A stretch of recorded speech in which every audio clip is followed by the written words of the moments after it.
શિયાળો આવે ને એટલે ચીક્કી તો બધાને ભાવે, પણ મકર સંક્રાંતિમાં તો ઘરે ઘરમાં જાત જાતની ચીક્કીઓ બને અને તેમાં પણ બધાની પહેલી પસંદ સિંગની ચીક્કી તો બને જ. પણ સિંગની ચીક્કી બનાવી તો સહેલી, પણ ગૃહિણીને પૂછો. ચીક્કી બનાવતા પહેલાં સૌથી વધારે કડાકૂડવાળું કામ શિયાળામાં કઠણ થઈ જતો ગોળ ભાંગવો અને શીંગના ફોતરા ઉખાડવા. તો કિચન સિરીઝમાં આજે આ બંને કામ મિનિટોમાં અને એકદમ સરળતાથી વળી કિચન બગાડ્યા વગર કરવાની સરળ રીત લાવી છું. આ બંને રીત જોઈ પછી કહેજો કે ગૃહિણીને અઘરું લાગતું કામ કેટલું સહેલું થઈ જાય છે.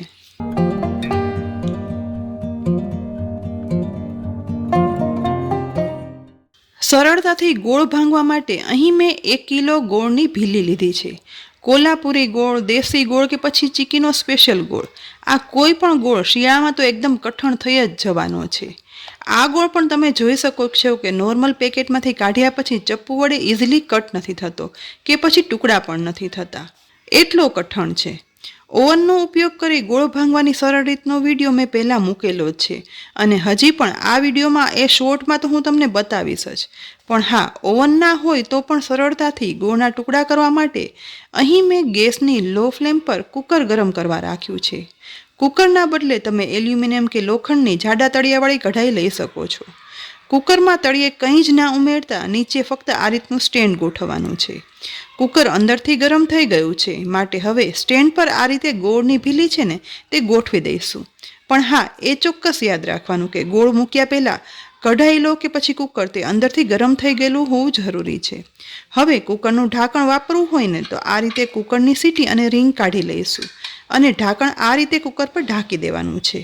અને કુકરના ઢાંકણને બદલે સાદું ઢાંકણ ઢાંકવું હોય ને કે ડીશ ઢાંકવી હોય તો તે પણ ઢાંકી શકાય છે. હવે ગેસની ફ્લેમ મીડિયમ રાખતા માત્ર 2 થી 3 મિનિટ એમ જ કુકર ગરમ કરવા દઈશું. કુકરમાં ગોળ આ રીતે સહેજ વાર જ ગરમ કરવાથી ગોળ ઓગળતો નથી, પણ માત્ર સહેજ એવો ગરમ થાય છે. અહીં કુકરમાં ગોળ ગરમ કરવા રાખીએ 3 મિનિટ જેવો સમય થઈ ગયો છે. હવે કુકરનું ઢાંકણ ખોલી લઈએ. અહીં ગોળ માત્ર સહેજ જેવો ગરમ થયો છે, પણ જુઓ હાથમાં ઇઝીલી લઈ પણ શકાય છે. એટલો ઓછો એટલે કે હુંફાળો ગરમ છે. તો ગોળની આખી ભીલીને હાથ વડે જ કુકરમાંથી કાઢી એક ડીશમાં લઈ લઈશું. હવેનું કામ એકદમ સ્પીડમાં કરવાનું છે, માટે ચપ્પુ લઈ ગોળને આ રીતે કિનારીથી કટ કરવાની શરૂઆત કરશું.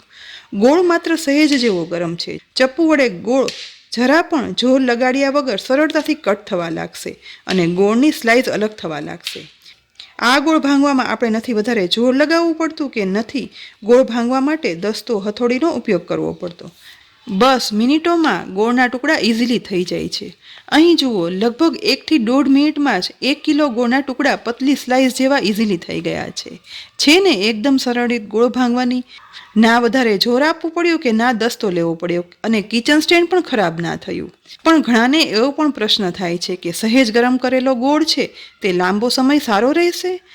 અહીં તમે જોયું ને કે ગરમ ગોળની આખી ભીલી મેં હાથથી ઉચકી લીધી હતી, એટલે કે ગોળ માત્ર હુંફાળો જ ગરમ થયો હતો. આ ગોળ ઠંડો પડતા તુરંત જ મૂળભૂત ગોળ જેટલો જ કઠણ થઈ જશે. તો આ રીતે 2, 5 કે 10 કિલો ગોળ ભાંગી અને ડબ્બામાં ભરીને રાખી દેશો ને તો તે લાંબા સમય સુધી બિલકુલ ખરાબ નહીં થાય અને એવો સારો રહેશે. પણ જો ઘરમાં માઇક્રોવેવ ઓવન હોય ને તો ગોળ ભાંગવાનું આથી પણ વધારે સહેલું છે. તો આ વિડીયો એકદમ શોર્ટમાં તમને બતાવું.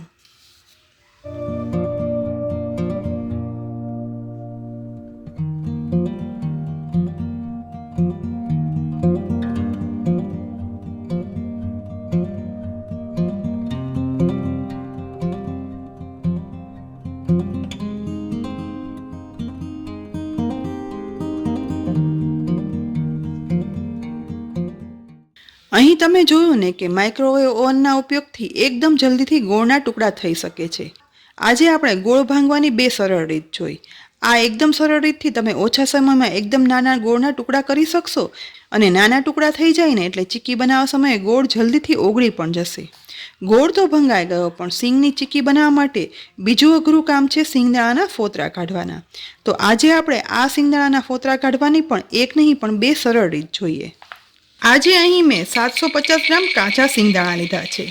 આ સિંગદાણા કાચા છે, જેથી હાથમાં લઈ અને મસળતા જુઓ તેનું ઉપરનું કવર અલગ થતું નથી અને ઉપરનું કવર એટલે ફોતરા અલગ કરવા માટે તેને શેકવા પડે, જેના માટે આપણે 2 અલગ રીત જોશું. પ્રથમ ગેસની ફ્લેમ ઓન કરી લો કરશું. જેના પર એલ્યુમિનિયમ અથવા લોખંડની કઢાઈ મૂકશું। હવે 750 ગ્રામ સિંગદાણામાંથી અડધા સિંગદાણા આ કઢાઈમાં ઉમેરી દઈશું।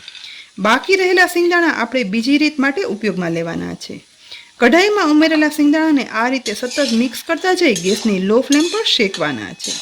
સિંગદાણા શેકવા માટે આવી જાડા તળિયાવાળી જ કઢાઈ પસંદ કરવાની। જો સ્ટીલની કઢાઈમાં સિંગદાણા શેકશું ને તો સિંગદાણા બળી જશે, પણ એલ્યુમિનિયમની કે જાડા તળિયાવાળી કઢાઈમાં સિંગદાણા શેકવાથી તે એકદમ સરસ શેકાશે અને બળશે પણ નહીં।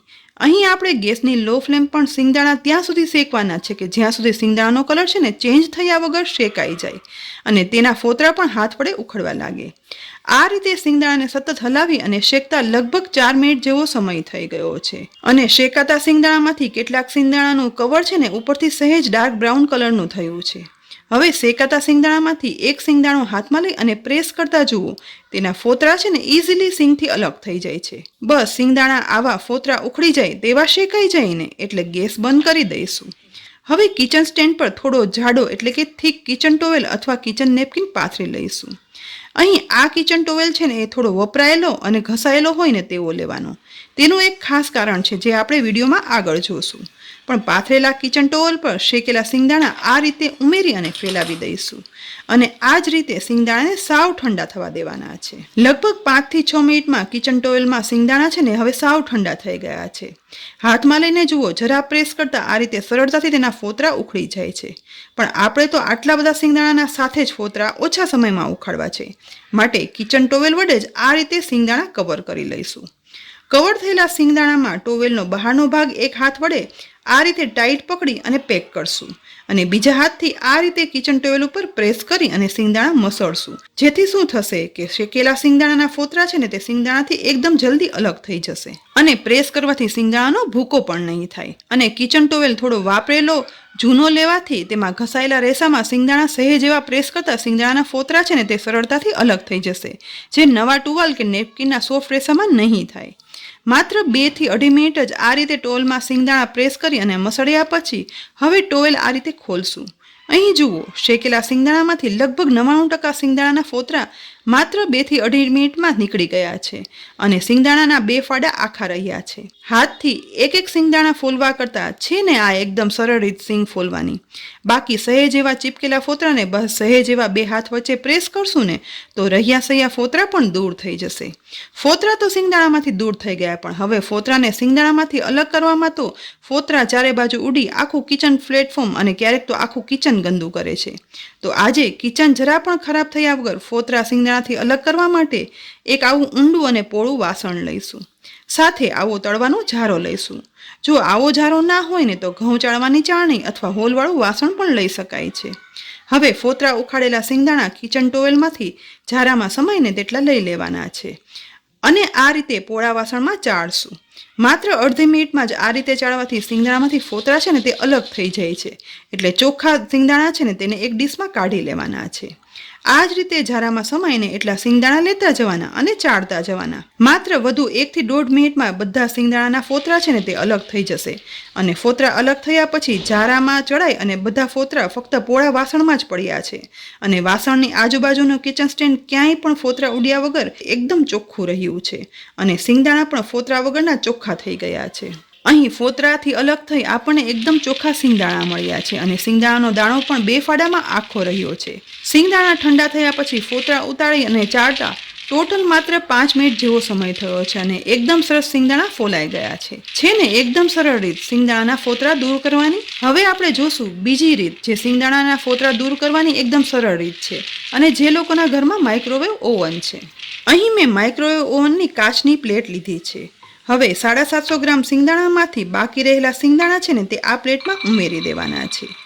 ઉમેરેલા સિંગદાણા વ્યવસ્થિત આખી ટ્રેમાં ફેલાવી પણ દઈશું, જેથી બને એટલા સિંગદાણા ડીશમાં સ્પ્રેડ થઈ જાય। ત્યાર પછી માઇક્રોવેવ ઓવનમાં સિંગદાણાની પ્લેટ છે ને તે ગોઠવી દઈશું।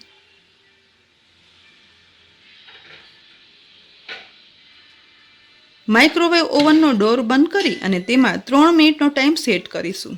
ત્યાર પછી માઇક્રોવેવ ઓવનની સ્વિચ ઓન કરી અને ઓવનમાં 3 મિનિટ માટે સિંગદાણા શેકાવા દઈશું, જેથી તે એકદમ સરસ શેકાઈ પણ જશે અને વળી તેનો કલર છે ને સફેદ એકદમ સરસ જળવાઈ રહેશે। માઇક્રોવેવ ઓવનમાં 3 મિનિટ સિંગદાણા શેકાયા પછી હવે સ્વિચ બંધ કરી માઇક્રોવેવનું ડોર ઓપન કરશું અને હવે તેમાં શેકેલા સિંગદાણાની પ્લેટ છે ને તે બહાર કાઢી લેવાની છે। હવે પ્લેટમાં શેકાયેલા સિંગદાણાને પણ કિચન સ્ટેન્ડ પર ફેલાવેલા કિચન ટોવેલ ઉપર આ રીતે ફેલાવી અને ઉમેરી દઈશું અને આ સિંગદાણાને પણ એકદમ ઠંડા થવા માટે રાખીશું। માઇક્રોવેવ ઓવનમાં શેકેલા સિંગદાણા પણ એકદમ સરસ ઠંડા થઈ ગયા છે અને હાથ વડે પ્રેસ કરતા જુઓ તેના ફોતરા એટલે કે છોડા છે ને તે ઇઝીલી અલગ થઈ જાય છે। તો હવે તેને પણ પહેલાની રીતથી જ ટોવેલ ઉપર કવર કરી અને ઉપરથી હળવે હાથે પ્રેસ કરશું। આજે મેં સિંગદાણા શેકવાની 2 રીત બતાવી છે, એટલે કે પહેલી રીત એના માટે કે જેના ઘરમાં માઇક્રોવેવ ઓવન ના હોય, તે ધીમા ગેસે સિંગદાણા શેકી અને સરળતાથી ફોતરા ઉખાડી શકે છે, જ્યારે બીજી રીત જે ખૂબ જ સરળ અને જેને ઘરમાં માઇક્રોવેવ ઓવન છે તેના માટે છે। અને માઇક્રોવેવ ઓવનમાં શેકાયેલા સિંગદાણા છે ને તે શેકાયા પછી એકદમ ઉજળા અને સફેદ રહે છે, જરા પણ કલર ચેન્જ નથી થતો। ઝારા વડે આ રીતે ચાળી લઈશું। અહીં જુઓ માઇક્રોવેવમાં શેકેલા સિંગદાણા પણ ચડાય અને બધા ફોતરા અલગ થઈ ગયા છે અને કિચન સ્ટેન્ડ પણ બગડ્યું નથી। આ બંને રીત ખૂબ જ સરળ છે અને મિનિટોમાં આ રીતે કિલો 2 કિલો સિંગદાણાના ફોતરા દૂર કરી શકાય છે। સિંગદાણા આ રીતે શેકી અને પછી ફોતરા કાઢી પછી કાચના એરટાઇટ કન્ટેનરમાં ભરી અને રાખી દો ને તો 1 મહિનો શું 6 મહિના સુધી સ્વાદ ચેન્જ થયા વગર આવા જ કડક અને સારા રહેશે। ફ્રેન્ડ્સ, આજે આપણે મિનિટોમાં 2, 5 કે 10 કિલો ગોળ ભાંગવાની 2 સરળ રીત અને સિંગદાણાના ફોતરા કાઢવાની પણ 2 સૌથી સરળ રીત જોઈ।